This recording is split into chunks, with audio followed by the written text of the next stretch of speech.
من الشیطان اللعین الرجیم بسم اللہ الرحمن الرحیم الحمد للہ الذی تجلی للقلوب بالعظمت واحتجب عن الابصار بالعزت واقتدر علی الاشیاء بالقدرت والصلاة والسلام على أشرف الأنبياء والمرسلين حبيب إلهنا وطبيب نفوسنا وشفيع ذنوبنا بالقاسم محمد اللهم صل على محمد وآل محمد وأهل بيته الطيبين الطاهرين المعصومين المظلومين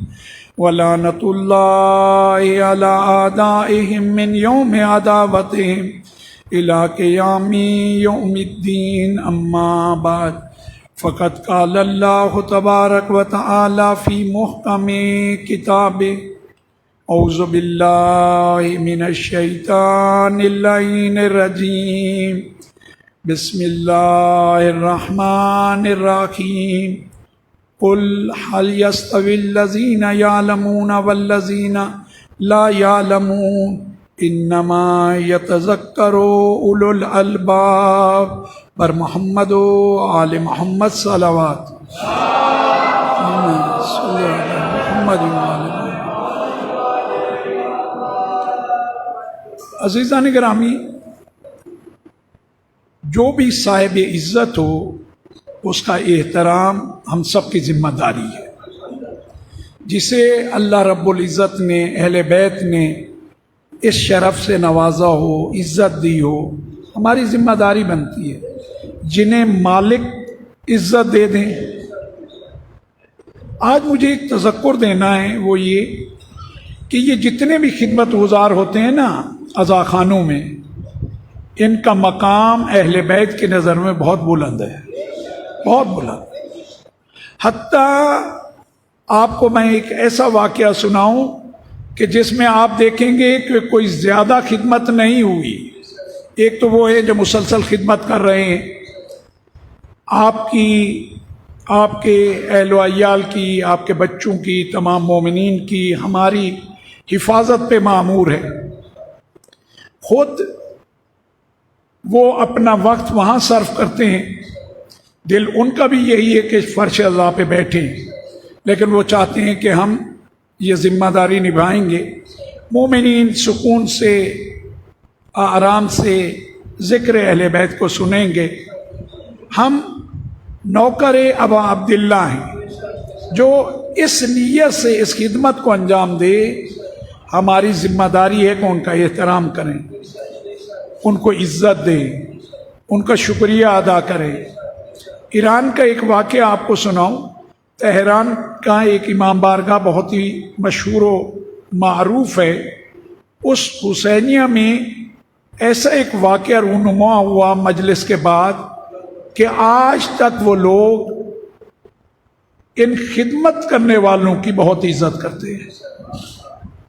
دو نوجوان ہیں، انہوں نے دیکھا ایک جگہ سے گزر رہے تھے، اس حسینیہ میں مجلس ہو رہی تھی، دونوں نے ایک دوسرے کو کہا کیا یہ اچھا ہے، چلتے ہیں مجلس سنیں گے، اور لگتا ہے مجلس کا وقت کافی ہو چکا ہے، اس کے بعد تبرک ملے گا، اس سے استفادہ کریں گے۔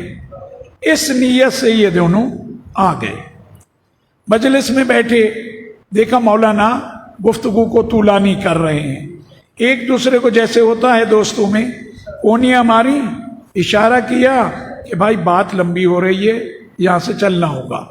دونوں نے فیصلہ کیا کہ ہاں چلنا ہے۔ جب یہ نکلنے لگے، مجلس سے باہر جانے لگے، تو وہ عالم دین جو صاحب منبر تھے، انہیں ان کا جانا بھی پسند نہیں تھا۔ بیٹھ کے مجلس میں ایک دوسرے کو کونیاں مارنا، ایسا سے بات کرنا، جو نہایت اچھی بات نہیں ہے۔ آداب محافل و مجالس کے مطابق اس بات کو پسندیدہ قرار نہیں دیا جاتا۔ وعلیکم السلام ورحمۃ اللہ، وعلیکم السلام ورحمۃ اللہ۔ تو عزیزان گرامی، جب یہ جانے لگے تو اس عالم دین نے کہا کہ کیا کہا جائے، انہیں میں کہوں کہ بیٹھ جاؤ وہ بھی مناسب نہیں ہے، لیکن ان کا عمل یہ کوئی اچھا عمل نہیں ہے۔ چلے گئے۔ جب یہ جا رہے تھے تو راستے میں، اس راستے میں آپ نے دیکھا ہوگا ایران میں قہوہ پلایا جاتا ہے، فنجان کہتے ہیں، بہت ہی چھوٹا سا ایک شیشے کا چھوٹا کپ ہوتا ہے، تو اس کو فنجان وہ کہتے ہیں۔ وہ جو رکھے ہوئے تھے، کسی کے گزرنے سے ایک گرا اور وہ ٹوٹ گیا، 2-3 اور بھی ایسے گرے ہوئے تھے۔ یہ جو ساتھی جا رہے تھے، ان میں سے ایک نے کہا کہ یار مومنین جب یہاں سے پھر گزریں گے نا، ان کے پاؤں اس سے زخمی ہو سکتے ہیں، ان کو کیوں نہیں ہم سمیٹ دیں۔ دونوں نے مل کے سمیٹ دیا، اس راستے کو صاف کر دیا اور چلے گئے۔ رات، آدھی رات کا وقت ہے، خواب میں ہیں دونوں دوست۔ ایک نے خواب میں دیکھا کہ جناب عباس علمدار علیہ السلام، اللہم صلی علی محمد مولا حسین کے ساتھ ہیں اور کچھ نام لکھ رہے ہیں۔ مولا کہہ رہے ہیں کہ اسے میرے عزاداروں میں لکھ دو، اس کو میرے عزاداروں میں لکھ دو، انہیں میرے عزاداروں میں لکھ دو۔ یہ نام لکھتا جا رہا ہے۔ جب جناب عباس لکھتے جا رہے ہیں، پہنچے اس کے سرانے۔ مولا نے کہا اس کا نام لکھ دو۔ جناب عباس نے کہا مولا، کل رات ان دوستوں نے جو حرکت کی ہے وہ بہت ناپسندیدہ تھی، مجلس میں وہ کام کیا ہے جو عزاداروں کو ذہنی طور پہ ڈسٹرب کیا جا رہا تھا، تو اس کا نام میں کیسے عزاداروں میں لکھوں؟ مولا نے کہا میں کہہ رہا ہوں لکھ دو۔ اب جناب عباس مولا کے خادم میں نوکر، اگر صحیح معنی میں کوئی ہے حسین کا تو وہ عباس ہے۔ کہا مولا نام تو لکھ رہا ہوں، فقط فرما دیں کہ کیوں فرما رہے ہیں۔ کہا عباس تم نے نہیں دیکھا تھا جب یہ جا رہے تھے، کچھ نہیں تو میرے عزاداروں کا تو خیال رکھا ہے نا؟ کیا خیال رکھا؟ کہا یہ خیال رکھا کہ یہ ٹوٹے ہوئے جو کپ پڑے ہیں چاہے کہ کہیں ان کے قدموں کو زخمی نہ کر دیں، انہوں نے میرے عزاداروں کا اتنا بھی خیال رکھا ہے، تو ان کا نام میرے عزاداروں میں لکھ دو۔ نماز فجر کا وقت، یہ جوان کہتا ہے تقریباً قریب تھا، میری آنکھ کھل گئی، میں گریہ کرنے لگا کہ میں نے کتنا غلط کیا، میرے دوست نے کتنا غلط کیا، لیکن حسین کتنا کریم ہے، مولا کتنا کریم ہے، اس عمل کے بدلے ہمیں اپنے عزاداروں میں ہمارا نام درج کرا دیا۔ یہ رونے لگا، روتا رہا، جامع مسجد میں آیا، وہاں اس نے دوست کو دیکھا، دوست نماز فجر میں نہیں آ پایا تھا، نماز اس نے تمام کی، اس کے گھر گیا، دق الباب کیا، جیسے ہی دروازہ اس دوست نے کھولا، اس سے لپٹ کے رونے لگا۔ اس نے کہا گریہ کیوں کر رہے ہو؟ کہا میں نے خواب دیکھا ہے۔ کہا کیا خواب دیکھا ہے؟ وہی خواب جو اس ساتھی نے دیکھا تھا، اس نے بھی بے عین ہی وہی خواب دیکھا۔ رونے لگا، کہا میں یہی خواب تو تمہیں سنانے آیا تھا۔ کہنے لگا کہ دیکھو تم مجھے یہ خواب سنانے آئے تھے، لیکن میں اس وقت سے گریہ کر رہا ہوں، میرے آنسو رک نہیں پا رہے کہ مولا نے ہماری اس ڈیوٹی کو بھی قبول کر لیا کہ مومنین کے، عزاداروں کے وعلیکم السلام ورحمۃ اللہ کے قدم زخمی نہ ہوں۔ میں کہوں گا جو مولا ان کا اتنا خیال رکھتا ہے، جنہوں نے کہا عزاداروں کے پاؤں زخمی نہ ہوں، مجھے یہ بتائیں جو سکینہ کے زخمی قدموں پہ آنسو بہاتے ہوں گے، مولا کے دل میں ان کا کیا احترام ہوگا۔ عزیزان گرامی، میرا تذکر فقط اتنا ہے، اپنی بہنوں سے، ماؤں سے، بیٹیوں سے، آپ ساتھیوں سے جو یہ کام کر رہے ہیں نا، جہاں بھی خدمت انجام دے رہے ہیں، چاہے اس امام بارگاہ میں، چاہے دنیا کے کسی بھی خطے میں، ان کا مقام مولا حسین کی نظر میں بہت بلند ہے. انہیں وہ چن چکے ہیں. آسان نہیں ہے.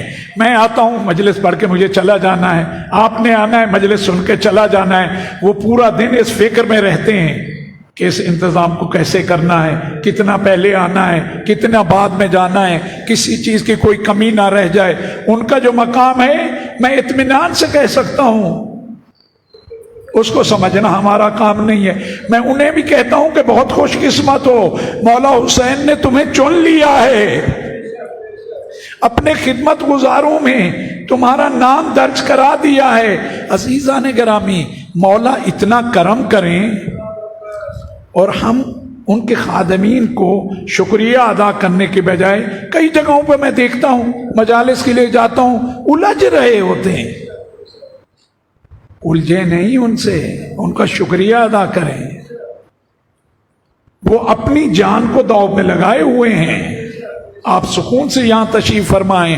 جو آئے گا پہلے ان کی جان خطرے میں ہے، تو کوشش کریں ان کا ساتھ دیں، جہاں بھی ہو ان کا ساتھ دیں، ان کی عزت کریں، کیونکہ انہیں مولا نے عزت دی ہے.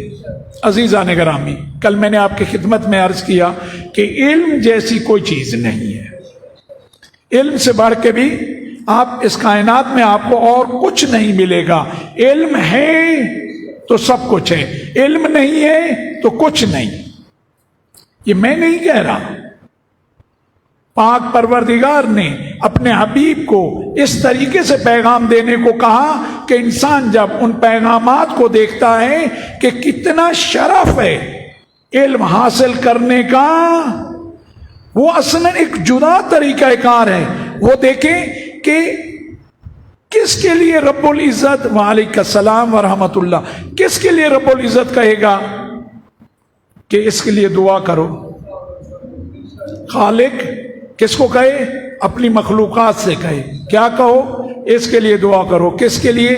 جو علم حاصل کرنے جا رہا ہے. آپ بھی اس دعا کے مستحق ہیں. آپ بھی جب فرش عذاب پہ آتے ہیں علم ہی حاصل کرنے آتے ہیں، رب العزت کا پیغام سننا چاہتے ہیں، اہل بیت کا فرمان سننا چاہتے ہیں. کہا کہ ان کے لیے کون دعا کرتے ہیں؟ کہا جو فضا میں ہیں ان کے لیے دعا کرتے ہیں، جو دریاؤں میں مخلوق ہے وہ ان کے لیے دعا کرتی ہے، اور فرشتے ان کے لیے دعا کرتے ہیں. تو جب بھی آپ فرش عذاب پہ آتے ہیں آپ بھی اس روایت کے کیا ہیں؟ مصادیق میں سے ہیں. اللہ کا کرم ہے، جو علم حاصل کرتا ہے اللہ اس پہ ایسا کرم عطا کرتا ہے. مجھے یہ بتائیں، آپ جب تک کسی سے راضی نہ ہوں اس سے محبت کرتے ہیں؟ محبت ہوتی رضا کے بعد ہے. اور یہ اتنا شرف ہے علم حاصل کرنا کہ سرور کائنات حضرت محمد صلی اللہ علیہ وآلہ وسلم آپ فرماتے ہیں ان اللہ یحب بغاة العلم. اللہ علم حاصل کرنے والوں سے کیا کرتا ہے؟ محبت کرتا ہے. اور محبت کا تقاضا کیا ہے؟ جس سے آپ بھی محبت کرتے ہیں، آپ اس کے لیے ہمیشہ بہتری چاہتے ہیں نا، اچھائی چاہتے ہیں، آپ کا دل اس سے جڑا ہوا ہوتا ہے. اللہ رب العزت کہتا ہے جو بھی محبت میری چاہتا ہے اسے چاہیے وہ علم حاصل کرے. اور جس سے اللہ محبت کرتا ہو. تو عزیزان گرامی، کل بھی میں نے عرض کیا علم حاصل کریں کسی بھی شعبے کے اعتبار سے، کریں فقط خالصتاً رب العزت کے لیے. آپ کا ہر عمل کس کے لیے ہونا چاہیے؟ خالق کے لیے. پھر اس عمل کو آپ چھوٹا بڑا نہیں سمجھا کریں، وہ آپ کا کام نہیں ہے. کل بھی میں نے عرض کیا ہمارے اندر یہ بیماری ہے، بیماری جو ہے یہ بیماری بھی منفی بیماری ہے. کوئی ایسی بیماری نہیں ہے کہ جسے کہا جائے یہ عام بیماری ہے. دوسروں کا حساب کرنا، آپ کو اور مجھے اپنے محاسبے کے لیے کہا گیا، دوسروں کے حساب کے لیے کبھی نہیں کہا گیا. تو عزیزان گرامی، سرور کائنات فرماتے ہیں ان اللہ یحب بغاة العلم. اللہ رب العزت علم حاصل کرنے والوں کے ساتھ کیا کرتا ہے؟ محبت کرتا ہے. جب محبت کرتا ہے تو ان کے احترام کا کیا کرتا ہے؟ حکم دیتا ہے. اور کتنا احترام اہل علم کا، کتنا کہا دیکھو جس نے تمہیں تعلیم دی، جو تمہارا استاد ہے، وہ ایسا ہے کہ تمہارے والد کی جگہ ہے. جس طرح تمہیں اپنے والد کے آگے چلنے کی اجازت نہیں ہے، اونچی آواز میں بولنے کی اجازت نہیں ہے، اس کے حکم عدولی کی اجازت نہیں ہے، اسی طرح جس سے علم حاصل کر رہے ہو اس کے بارے میں بھی یہی احکام الہی ہیں، تمہیں خیال رکھنا ہوگا. اور یہ علم مولا کائنات امیر المومنین علی ابن ابی طالب علیہ السلام فرماتے ہیں العلم کنز عظیم ولا یفنا، کہ علم عظیم ترین خزانہ ہے. علم سے بہتر اور کوئی خزانہ نہیں ہے. اگر علم ہے تو خزانہ ہے، علم نہیں ہے تو خزانہ نہیں ہے. کہا کہ بہترین خزانہ، عظیم ترین خزانہ، ایسا خزانہ جسے فنا نہیں ہے. کائنات میں جو بھی چیز ہے اسے فنا ہے، لیکن علم کو فنا نہیں ہے. علم ہمیشہ باقی رہنے والا ہے. اور عظیم خزانہ کتنا ہے اس کا اندازہ اس بات سے لگائیں، جناب فاطمہ الزہرا سلام اللہ علیہا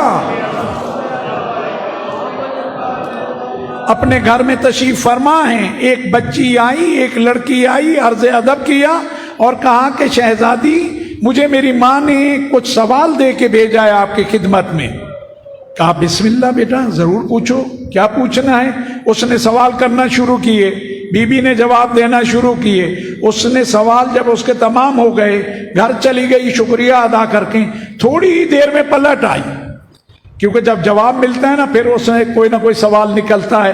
پھر سوال لے کے آئی، پھر جواب لیے، جوابات لینے کے بعد پھر اپنے گھر گئی. تیسری بار پھر آئی اور ہر بار کہہ رہی ہے کہ شہزادی میں آپ سے شرمندہ ہوں، کیا کروں، ادھر سے ماں کا حکم ہے، وہ سوال دے کے بھیجتی ہیں، آپ کے علاوہ کوئی جواب دینے والا ہے نہیں، اسی لیے میں آپ کی خدمت میں آتی ہوں. بی بی ہمیشہ اسے کہتی ہیں مسکرا کے، نہیں تم بہت اچھا عمل انجام دے رہی ہو، کوئی ایسی بات نہیں. جب تیسری بار آئی نا، سوالات کیے، جوابات ملے، جاتے ہوئے کہنے لگی کہ میں بہت شرمندہ ہوں، میں نے آج آپ کا بہت وقت لیا. بی بی نے کہا کیوں شرمندہ ہو، تم نے بہترین عمل کیا، مجھے بہترین عمل کے لیے میرا ساتھ دیا. کہا کہ لیکن پھر بھی بی بی شرمندہ ہوں، میں دیکھ رہی ہوں کہ میں نے آپ کو تھکا دیا ہے. جب یہ کہا نا، بی بی نے اس سے سوال کیا. بی بی نے کہا کہ اگر کسی وزنی چیز کو زمین سے اٹھا کے، گھر کے سین سے اٹھا کے چھت پہ رکھنا ہو اور اس کی مزدوری فقط 2 درہم بنتی ہو، کتنا؟ 2 درہم، اور جو مزدور آئے اس سے پوچھا جائے تمہاری مزدوری کیا ہے، وہ کہے کہ 2 درہم. اسے کہا جائے اگر تم یہ وزنی سامان چھت پہ چھوڑ کے آ جاؤ تمہاری اجرت تمہیں دے دی جائے گی. وہ سامان کو اٹھائے، اس بوجھ کو اٹھائے، چھت پہ جا کے رکھ دے. جب واپس آئے تو جس کے لیے بوجھ اٹھایا ہو وہ اسے 2 درہم نہیں 1,00,000 درہم عطا کر دے. بی بی فرما رہی ہیں کہا 1,00,000 درہم اگر اسے عطا کر دے، یہ بتاؤ اس کے جسم میں وہ تھکاوٹ کا احساس باقی رہے گا؟ کہا بی بی ہو نہیں سکتا. وہ 2 درہم کی جگہ 1,00,000 درہم، اس کی پوری زندگی اس سے سنور جائے گی تو وہ تو خوش ہوگا، وہ اس وزن کو بھول جائے گا، اس زحمت کو بھول جائے گا، سیڑھیوں کا چڑھنا بھول جائے گا. بی بی نے کہا اگر یہ ہے تو سن لو، میں نے جو تمہیں ان سوالات کے جوابات دیے ہیں، ہر سوال کے بدلے اللہ مجھے اتنا لولو مرجان عطا کرنے والا ہے جو زمین اور آسمان کے درمیان فاصلہ ہے یہ سب پر ہو جائے گا ایک سوال کے بدلے. تو بتاؤ میرا خالق مجھے اتنا عطا کرنے والا ہے. جو کہتے ہیں نا اہل بیت کہاں سے دیں گے، اس رب العزت کے خزانے سے دیں گے. کہا لو لو مرجان، ایک سوال کے جواب کے بدلے میں اللہ مجھے کتنا دے گا؟ کہا زمین و آسمان کے درمیان جتنا یہ فضا ہے وہ پر ہو جائے گی لو لو مرجان سے، اب بتاؤ۔ کہا بی بی جو آپ نے بتایا اس سے بہتر کوئی چیز ہو نہیں سکتی۔ کہا تم بھی علم حاصل کرتی رہو، اس سے بہتر کچھ ہو نہیں سکتا۔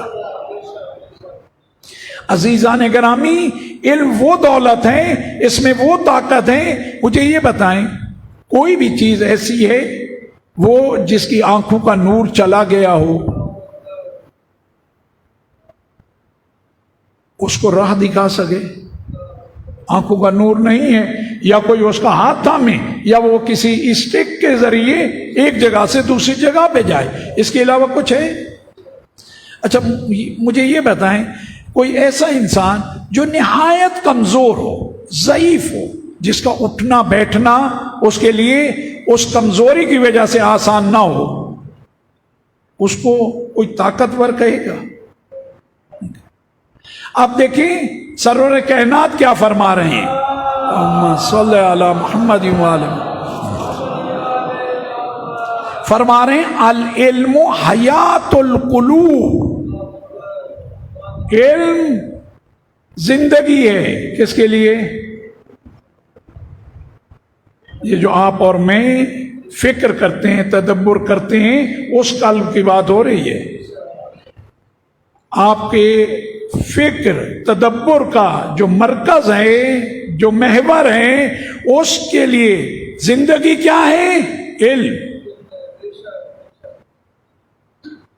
وَنُورُ الْأَبْصَارِ مِنَ الْأَعْمَىٰ، اور ان آنکھوں کے لیے نور ہے جو آنکھیں دیکھ نہیں سکتی، یعنی نابیناؤں کے لیے کیا ہے؟ علم، نور ہے۔ جو علم نابینا کے لیے نور ہو، وہ جو بینا ہیں ان کے لیے کتنا مفید ہوگا۔ وَقُوَّةُ الْأَبْدَانِ مِنَ الضُّعْفِ، اور وہ جسم جو کمزور ہیں، اگر جسمانی اعتبار سے کمزور ہوتے رہیں، اگر علم حاصل کر لیں پھر ان سے بڑا طاقتور کوئی نہیں ہو سکتا۔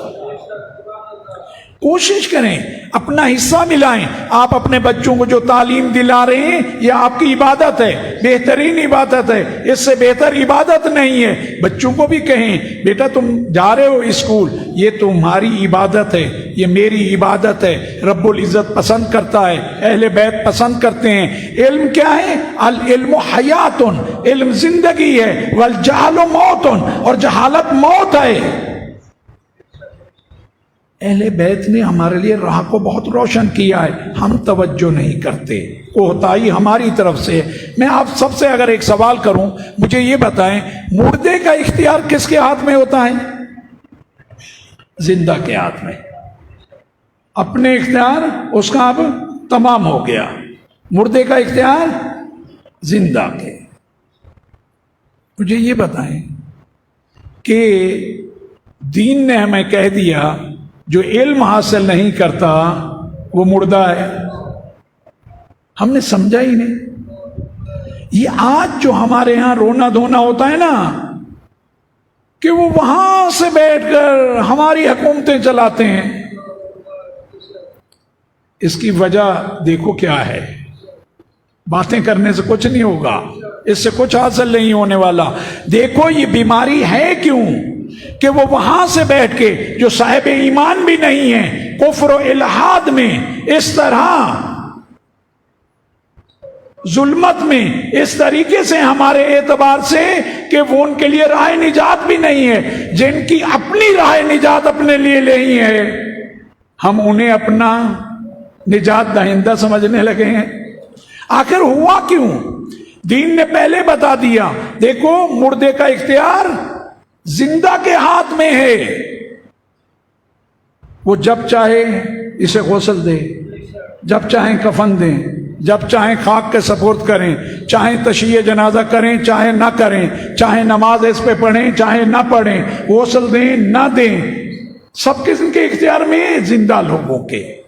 تو دین نے بتا دیا، مولا کائنات کو جو ہم کہتے ہیں ہمارا عقیدہ ہے مشکل کشائی تو کی ہے، بتا دیا دیکھو صاحب علم رہنا، علم حاصل کرتے رہنا، جب تک علم حاصل کرتے رہو گے تم زندہ قوم رہو گے، جب علم سے ہٹ جاؤ گے تو تم زندہ قوم نہیں ہوگے، جو علم حاصل کر رہے ہوں گے وہ زندہ قوم ہوں گے، تم ان کے محتاج ہو جاؤ گے، وہ جب چاہیں تمہیں کچھ دیں، جب چاہیں تمہیں کچھ نہ دیں، جب چاہیں تمہیں آپس میں لڑا دیں، جب چاہیں تمہیں ایک کر دیں، جب چاہیں اپنی ٹیکنالوجی سے تمہیں فائدہ اٹھانے دیں، جب چاہیں اپنی ٹیکنالوجی سے تمہیں فائدہ نہ اٹھانے دیں، وہی تو ہوا ہے۔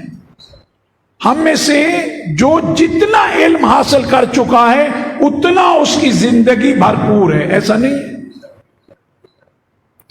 اتنا اس میں رب العزت کی عنایت بہت زیادہ ہے۔ اور ایسا ہی ہے، آپ خود ہی کہتے ہیں، فرض کریں کسی کا آپ علاج کرانا چاہتے ہیں، ایک ڈاکٹر کی آپ کو رائے مل گئی، آپ کہتے ہیں کہ وہ بہت بڑا ڈاکٹر ہے۔ اچھا کس بنیاد پہ بڑا ڈاکٹر ہے؟ اس نے تعلیم زیادہ حاصل کی ہے، اس نے علم زیادہ حاصل کیا ہے، علم طب کے طور پہ وہ آگے زیادہ بڑھا ہے، یار اس کی بھی رائے مل جاتی تو بہت ہی اچھا ہوتا۔ تو علم اس دنیا میں یہی ہے، کہا کہ جو صاحبان علم ہیں ان کو اسی اعتبار سے اتنا پڑھ لیے تو یہ پوسٹ ملے گی، اتنا پڑھ لیے یہ پوسٹ ملے گی، یہ کر لیا تو علم کی قدر اللہ رب العزت نے ہمیں سمجھا دی ہے، پھر بھی ہم کوتاہی کرتے ہیں۔ افسوس سے کہنا پڑتا ہے پہلی 500 یونیورسٹیز جو دنیا کی ہیں ان میں ایک بھی مسلمانوں کی نہیں ہے۔ کلام رب العزت سے بہتر کوئی کلام ہو سکتا ہے؟ قرآن سے زیادہ کوئی علم ہو ہی نہیں سکتا۔ وَلَا رَطْبٍ وَلَا يَابِسٍ إِلَّا فِي كِتَابٍ مُبِينٍ، ہر خشک اتارا ہے، ہم کیوں اس بے بہرا ہیں جب سب ہیں اس میں؟ اور یہ کتاب بھی ہم کہتے ہیں کہ ہمارے نبی پہ اتاری گئی، اس میں کوئی شک بھی نہیں ہے، جتنا اس کی تعلیم سے ہمیں آشنا ہونا چاہیے تھا۔ ہمارے ہاں گھروں میں قرآن مجید جو بہترین غلاف میں رکھا جاتا ہے نا، اس پہ خاک آ جاتی ہے، اور رکھا ہے احتراماً۔ احترام قرآن کا یہ ہے کہ اسے کھولیں، اس کی تلاوت کریں۔ ایک روایت کہ آپ کے دل اور زیادہ قرآن سے جڑ جائیں، فقط ایک روایت جو میرے موضوع سے ہٹ کے ہے، فقط اتنا عرض کروں۔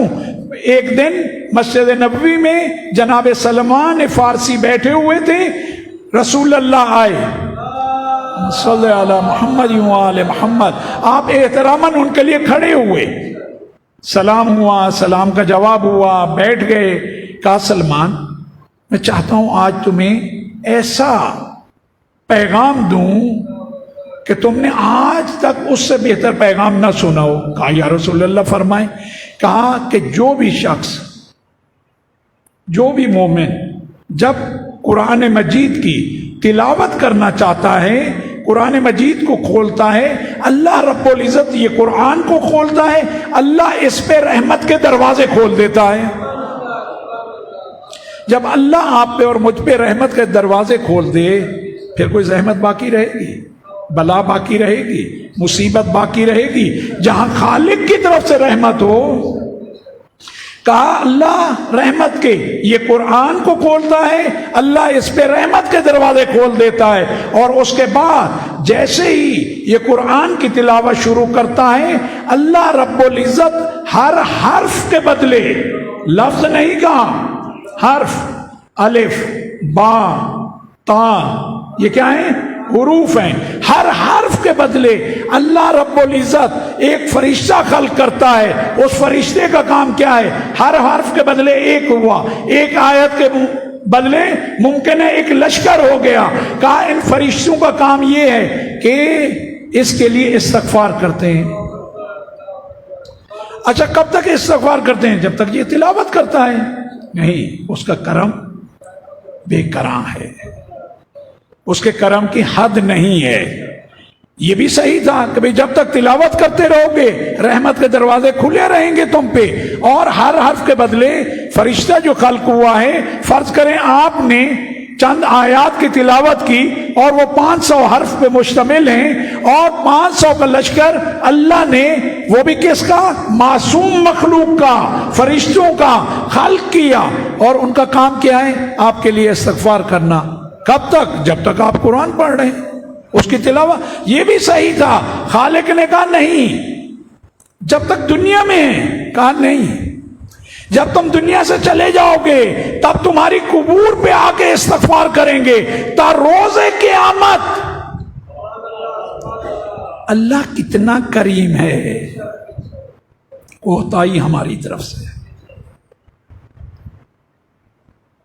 یہ فرشتے، آپ ہر روز، مومن کی علامات میں سے ایک علامت ہے یہ 50 آیات کی تلاوت۔ آپ حروف کا بھی حساب کر لیا کریں، کبھی 500 بنیں گے، کبھی 700 بنیں گے، کبھی 1000 بنیں گے، اور ہر روز اگر یہ رہا، اللہ پاک آپ سب کو بابرکت زندگی عطا کرے۔ 50 سال کی زندگی میں مجھے بتائیں کہ کتنا بڑا لشکر ہو چکا ہوگا، کن کا؟ معصومین کا۔ فرشتے معصوم ہوتے ہیں اور ان کا کام، وہ ایک لمحہ بھی ضائع نہیں کرتے، مسلسل استغفار کریں گے۔ کس کے لیے؟ آپ کے لیے جنہوں نے تلاوت کی ہے۔ کب تک استغفار کریں گے؟ تا روز قیامت۔ کہا روز قیامت جب نامہ اعمال کھلے گا، یہ اللہ رب العزت کی بارگاہ میں آئیں گے، کہیں گے بار الہ، تو نے تو ہمیں خلق کی اس کی بخشش کے لیے کیا تھا، ہم سب تیری بارگاہ میں التجا کرتے ہیں، اپنے اس بندے کو معاف بھی کر دے، کوتاہیاں بھی معاف کر دے، اور اس کو وہ مقام عطا کر جو اس کی نہیں، جو قرآن کی شان ہے۔ عزیزان گرامی، کوشش کریں، یہ چیزیں مشکل نہیں ہیں، مشکل کشا ہیں۔ شیطان نے آپ کے لیے، میرے لیے ان کو کیا دکھایا ہوا ہے؟ کبھی کہا قبلہ وہ لباس صحیح نہیں ہے، لباس صحیح نہیں ہے تو لباس صحیح کر لو بھائی۔ تمہیں اگر ابھی جب تمہارا لباس صحیح نہیں ہے دعوت آ جائے کہ وزیر اعلیٰ تم سے ملنا چاہتے ہیں، میں تو کہتا ہوں بوکلا جاؤ گے اور ادھر ادھر فوراً لباس نہیں بھی ہوا کسی سے عاریتاً مانگنے چلے جاؤ گے۔ کیوں؟ مجھے وزیر اعلیٰ کے پاس جانا ہے، تمہیں اللہ کی بارگاہ میں جانا ہے۔ نماز کے لیے کس کی بارگاہ میں جانا ہے؟ لباس صحیح نہیں ہے تو صحیح کرو۔ خدا کا کرم ہے، اس نے اجازت دی۔ اگر کہتا میری بارگاہ میں فقط وہی آ سکتا ہے جو یہ اس کام کو انجام دے، اس عمل کو انجام دے، اس عمل، ہم کیا کر سکتے تھے؟ اس کی کریمی کا ناجائز فائدہ نہ اٹھائے۔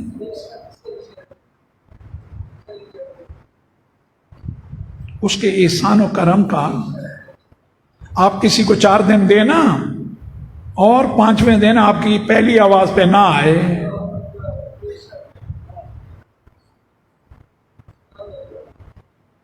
اور اس نے کب سے دینا شروع کیا؟ شکم مادر میں تھے، ماں میں قدرت نہیں تھی، غذا کا انتظام اس نے فرمایا۔ ماں چاہتی ضرور تھی لیکن ماں کے بس میں نہیں تھا۔ جو اتنا کریم ہے، اتنا مہربان ہے، آپ کے ساتھ کوئی چھوٹی سی نیکی کر دے آپ اسے نہیں بھولتے، کہتے ہیں کہ اس کا احسان ہے مجھ پہ، اور جس کا احسان ہے وہ بھی اسی کی مخلوق ہو تو۔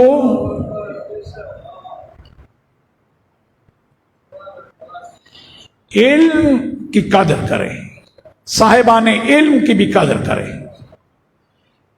پیغمبر اکرم فرماتے ہیں صلی اللہ محمد وآلہ فضل العالم علی العابد، عبادت گزار پہ عالم کی فضیلت کیا ہے؟ کا فضل الشمس علی القمر، جو فضیلت سورج کو چاند پہ ہے۔ اچھا یہ تو کہہ دیا گیا، ہمیں سمجھنا بھی چاہیے کہ بات ہے کیا؟ سورج کے پاس جو نور ہے اس کا اپنا نور ہے، چاند کے پاس جو نور ہے وہ سورج کا عطا کردہ ہے۔ کہا اتنا فرق ہے، اور احترام کتنا رکھا؟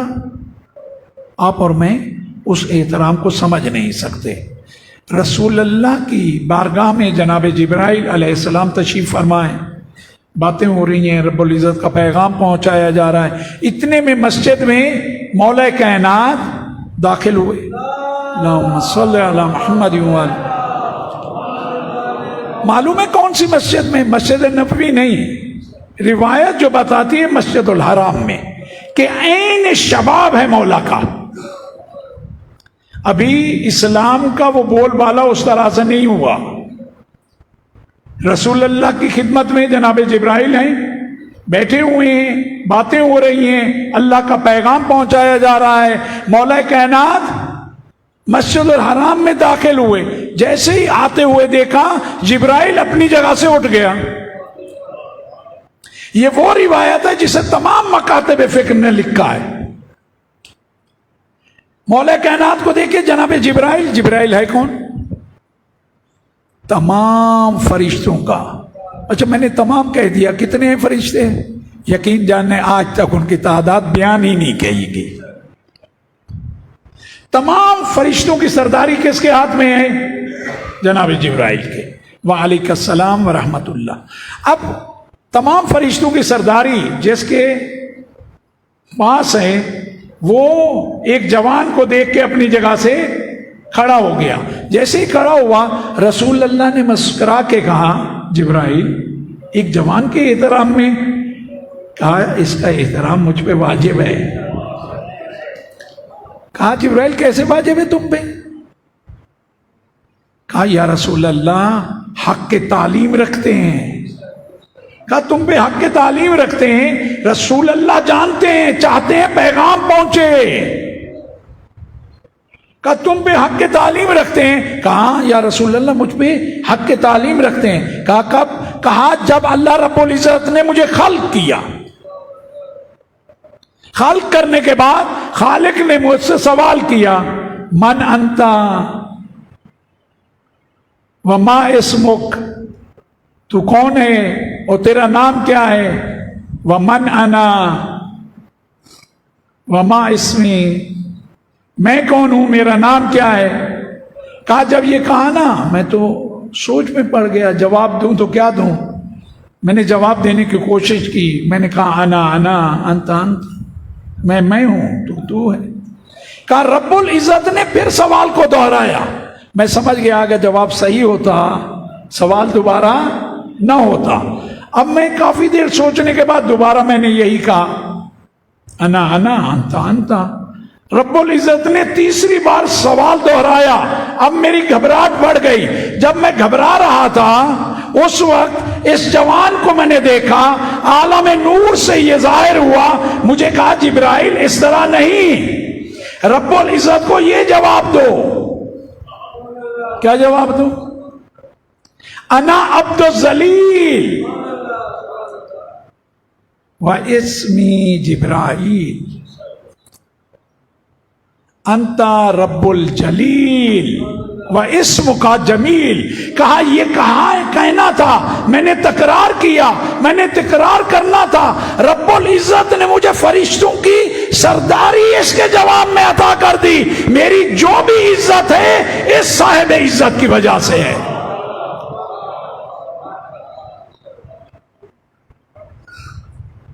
کہا تمہیں جو بھی مقام ملا، کہا اس جوان کے صدقے میں ملا۔ کہا جبرائیل یہ تو بتاؤ تمہاری عمر کیا ہے؟ کہا مجھے اپنی عمر کا اندازہ نہیں ہے، ہاں ایک بات بتا سکتا ہوں کہ رب العزت کے مخلوقات میں ایک ستارہ ایسا ہے جو ہر 30,000 سال کے بعد نظر آتا ہے۔ کتنے سالوں بعد؟ 30,000 سال کے بعد نظر آتا ہے۔ میں اس ستارے کو 30,000 مرتبہ دیکھ چکا ہوں۔ معلوم ہوا مولا کائنات کا نور کب سے ہے؟ کہا تم تو کہہ رہے ہو خلقت کے بعد یہ سوال کیا گیا، تمہاری عمر کتنا ہے؟ کہا مجھے اپنی عمر کا اندازہ نہیں، لیکن ایک ستارہ ہے جسے خالق نے خلق کیا ہے، وہ اس دنیا میں 30,000 سال کے بعد ایک دفعہ نظر آتا ہے، اور میں نے اسے ابھی تک 30,000 مرتبہ دیکھا ہے۔ علم، عزیزان گرامی، علم حاصل کریں۔ آپ جو اہل بیت کے چاہنے والے ہیں،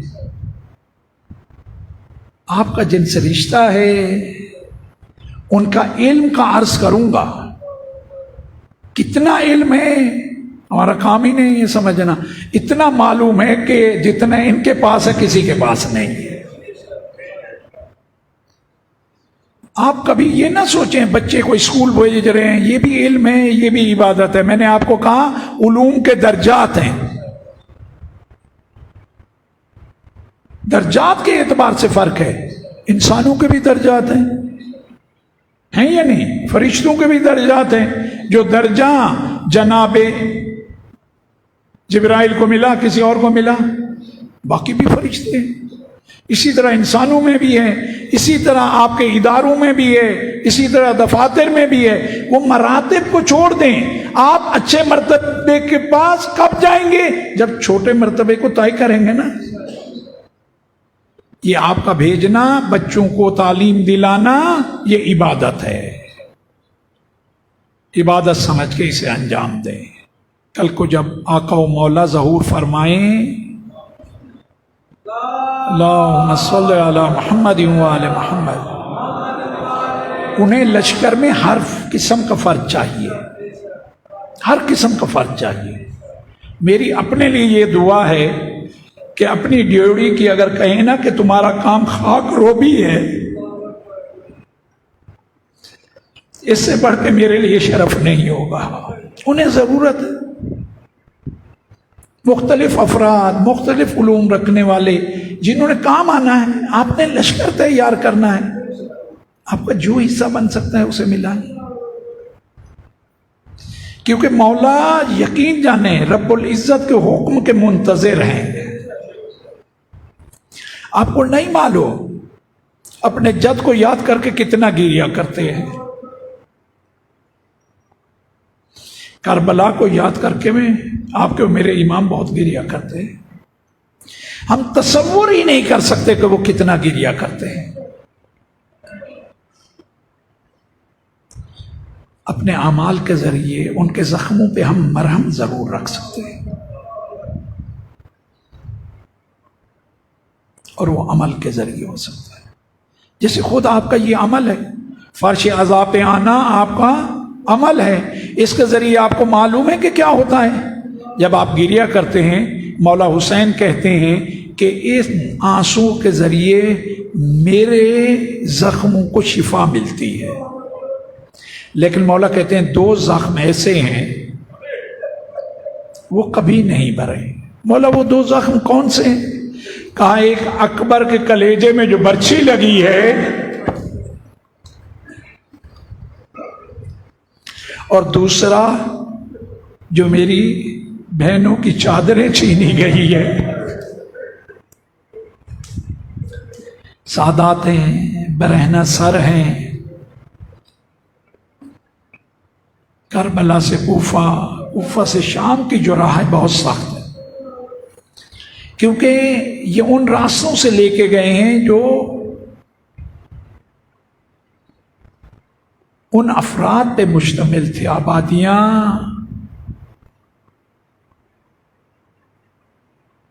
جو اہل بیت پہ ظلم ڈھانے کے لیے تیار تھے۔ جہاں سے بھی گزرتے تھے پتہ ہے کیا ہوتا تھا؟ پتھر مارے جاتے تھے، جس کے پاس جو ہوتا تھا اس سے حملہ کیا جاتا تھا۔ بچے سب گھبرا کے بیویوں کے قریب آ جاتے تھے، بیویاں انہیں چھپانے کی کوشش کرتی تھی، بیویوں پہ اتنے پتھر برسائے جاتے تھے، کہتے ہیں کہ جب یہاں سے پھر قافلہ آگے حرکت کرتا، یہ جگہ، یہ زمین لولہان ہوتی تھی۔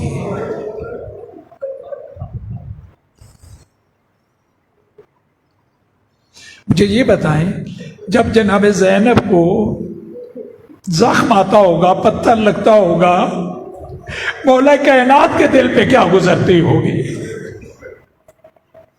جناب ام کلثوم جب کسی تکلیف میں آتی ہوں گی، اور یہ اتنا بے رحم تھے، کہتے ہیں کہ جب پتھر مارتے تھے نا، ایک وقت میں شہزادی کون ہے کہ اس صاحبزادی نے دیکھا ایک پتھر آیا جو کس کی پیشانی پہ؟ مولا حسین کی پیشانی پہ لگا، لگنا تھا، خون بہنا شروع ہوا، بی بی نے گریہ کرنا شروع کیا۔ جناب سکینہ نے کہا پھوپھی اماں دیکھتی ہیں اب بھی میرے بابا پہ ظلم کر رہے ہیں۔ اب گریہ کرنے لگی، تسلی دینے لگی۔ اب کیفیت یہ ہے کہ جہاں بھی قافلہ رکتا ہے نا، شمر ملعون جتنا ہو سکتا ہے ظلم کرتا ہے۔ قافلہ رک گیا، یہ ملعون کرتا کیا ہے؟ پانی منگاتا ہے، سب سے پہلے جناب سکینہ کو بلاتا ہے، پانی کا جام دکھاتا ہے۔ بی بی چند قدم آگے بڑھتی ہیں، بی بی آپ کو تو معلوم ہے یہ پانی نہ دے گا۔ بی بی کہتی ہیں تاریخ میں یہ نہ ہو کہ یہ پانی دے رہا تھا میں نے لیا نہیں۔ بی بی پانی دے تو کیا کریں گی؟ رو کے کہتی ہیں کہ بھیا سجاد پانی مل گیا تو آپ کے ان جو زنجیروں پہ میں یہ جو گرمی دیکھ رہی ہوں، میں دیکھ رہی ہوں ان زنجیروں کے گرم ہونے کی وجہ سے آپ کے بازوؤں میں زخم آ چکے ہیں، ان پہ تھوڑا پانی ڈال دوں گی۔ پانی کا اشارہ کیا، بی بی آگے بڑھی، پانی نہیں دیا، اپنے لشکریوں کو پلانا شروع کیا۔ جب انہیں پلا لیا پھر بلایا، پھر بی بی اپنی جگہ سے اٹھی، چند قدم آگے گئی، بی بی کو نہیں دیا۔ وہ جو جانور ہیں نا ان کو پلانا شروع کیا، جب انہیں بھی پہلا لیا نا پھر پانی کو دکھایا۔ بی بی آگے بڑھی، اب پانی لینے گئی، سب کو پلا چکے ہیں، لشکری پی چکے ہیں، حیوان پی چکے ہیں، جانور پی چکے ہیں۔ اب جب بی بی قریب گئی پانی کو بہا دیا۔ جیسے ہی پانی کو بہایا نا، بی بی نے یہ نہیں کہا بابا حسین، کہا امو عباس۔ آپ کی سکینہ بہت پیاسی ہے۔ گریہ کرتی رہی، روتی رہی۔ اب جب سوار کرایا جاتا ہے نا، یاد کرتی ہیں بابا کو۔ چند قدم یہ قافلہ ابھی آگے چلا تھا، دیکھا رک گیا۔ شمر ملعون نے کہا کہ رکنے کی کیا وجہ ہے؟ جا کے معلوم کیا، کہا رکنے کی وجہ یہ ہے جس نیزے پہ مولا حسین کا سر ہے وہ زمین میں گڑ گیا ہے۔ پوری طاقت لگا لی، کسی کی کیا طاقت کہ مولا چاہے حرکت نہ ہو تو پھر اس کائنات کی حرکت رک جائے۔ یہ تو فقط ایک نیزہ ہے۔ کہا کہ زمین میں وہ نیزہ گڑ گیا ہے، بہت کوشش کی ہے نکالنے کی، نکل نہیں رہا۔ جیسے یہ کہا نا، اس ملعون نے کہا مجھے معلوم ہے کیسے ہوگا۔ تازیانہ لیا، سید سجاد کے پیچھے آیا، تازیانے مارنے لگا۔ جب تازیانے مارنے لگا، سید سجاد نے کہا ملعون اتنا تو بتا دے ایسا کیوں کر رہا ہے؟ کہا یہ مجھ سے نہیں، اپنے بابا سے پوچھو یہ نیزہ حرکت کیوں نہیں کر رہا۔ سید سجاد مخاطب ہوئے، بابا کیا ہوا؟ کہا بیٹا سجاد میری سکینہ رات کے اس اندھیرے میں جنگل میں تنہا رہ گئی ہے، وہ اونٹ سے گر گئی ہے، وہ مجھے پکار رہی ہے، جب تک میری سکینہ نہیں آئے گی میں حسین حرکت نہیں کروں گا۔ یہ سننا تھا جناب زینب نے اپنے آپ کو بغیر پلان کے اونٹ سے گرا دیا۔ میں نے کہا گرا دیا، آپ نے سن لیا۔ جب گرایا ہاتھ پوچھتے گردن بندھے تھے، منہ کے بل آگے گری۔ جب جناب عباس کے مصائب پڑھے جاتے ہیں نا کہ بلندی سے گرے، منہ کے بل گرے، کیونکہ شانے کٹ چکے تھے، مولا آپ کے شانے کٹ چکے تھے، آپ ایک بار گرے۔ اس سنت پہ جناب زینب سلام اللہ علیہ نے کئی بار عمل کیا، کئی بار گری۔ جب کہا جاتا تھا کوئی بچہ گر گیا، بی بی خود کو گرا دیتی تھی، کوشش کرتی تھی اس بچے کو سپرد خاک کیا جائے، اب بی بی نے خود کو گرا دیا۔ جیسے ہی سنا تھا سکینہ پیچھے رہ گئی ہے، اب گھبرا کے اٹھی، جنگل کا رخ کیا، رو رو کے کہتی جا رہی ہیں سکینہ کہاں رہ گئی ہو، پھوپھی کو جواب دو۔ میں بھائی حسین کو کیا جواب دوں گی، میرے سپورٹ کر کے گئے ہیں بھائی، سکینہ کہاں ہو، پھوپھی کو جواب دو، یہ کہتی جا رہی ہیں، گریا کرتی جا رہی ہے۔ جب دیکھا دور سے ایک بی بی ہے، اس نے سکینہ کو اپنی گود میں لے رکھا ہے، شفقت سے پیش آ رہی ہے اور کہہ رہی ہے گھبراؤ نہیں، اگر تمہیں لینے نہ آئے تو میں تمہیں لے چلوں گی، میں تمہیں تنہا نہیں چھوڑوں گی، تم میرے لال کی تم میرے لال کی سکینہ ہو۔ جیسے ہی دیکھا شفقت ہو رہی ہے، جناب زینب آگے گئی، عرض ادب کیا، سلام کیا، کہا کتنا آپ اچھی ہے، ابھی تک ہم پہ کسی نے رحم نہیں کھایا، آپ شفقت سے پیش آ رہی ہے، یہ بابا کہتی آپ سر پہ ہاتھ رکھتی ہے، اس سے پہلے جیسے سکینہ بابا کہتی تھی کبھی تماچے مارے جاتے تھے۔ جیسے ہی یہ کہا میں شفقت نہ کروں گی تو اور کون کرے گا، جب قریب ہوئی دیکھا اور کوئی نہیں، ماں فاطمہ تو زہرا سلام اللہ علیہا ہے، دیکھ کے سر بین لیا، ماں آپ کے لال کا پرسہ قبول۔ ماں یہاں بھی کہا جب سے تم بہن بھائیوں نے مدینہ کو چھوڑا ہے میں مسلسل تمہارے ساتھ ہوں، اب اگر تم سکینہ کو نہ لینے آتی میں لے کے آتی، سکینہ کو لیا، واپس آئی، کہا اتنا کہو اسے شمر ملعون کو کہ اس بچے کو میرے ساتھ بیٹھنے دیا جائے۔ اس ملعون نے کہا ایسا نہیں ہو سکتا، کہا یہ بچی ہے پھر گر جائے گی، مشکل بڑھ جائے گی، دیکھو زخموں سے چور ہے، کانوں سے خون مسلسل بہ رہا ہے، اس کے گال زخمی ہے، اس کا سر زخمی ہے، اس پہ کچھ رحم کھاؤ، میرے بھائی اس سے بہت پیار کرتے تھے۔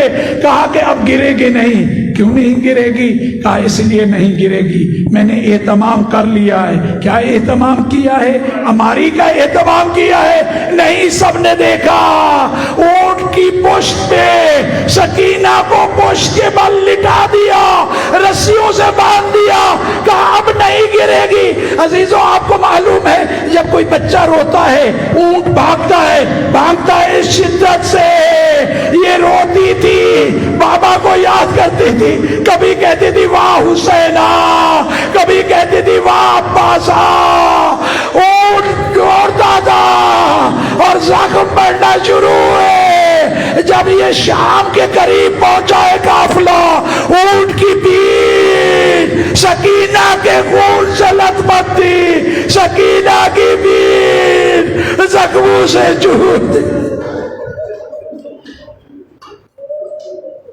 اللہ لعنت اللہ علی القوم الظالمین، سیعلم الذین ظلموا ای منقلب ینقلبون۔ بار الہ ہمارے اس قلیل توسل کو اپنی بارگاہ میں قبول فرما، علم و عمل کی دولت سے مالا مال فرما، عقل و شعور کی دولت سے مالا مال، اپنی ذات سے، قرآن سے، اہل بیت سے پلک جھپکنے کے لیے جدا نہ فرما۔ ماتم حسین یا حسین یا حسین یا حسین۔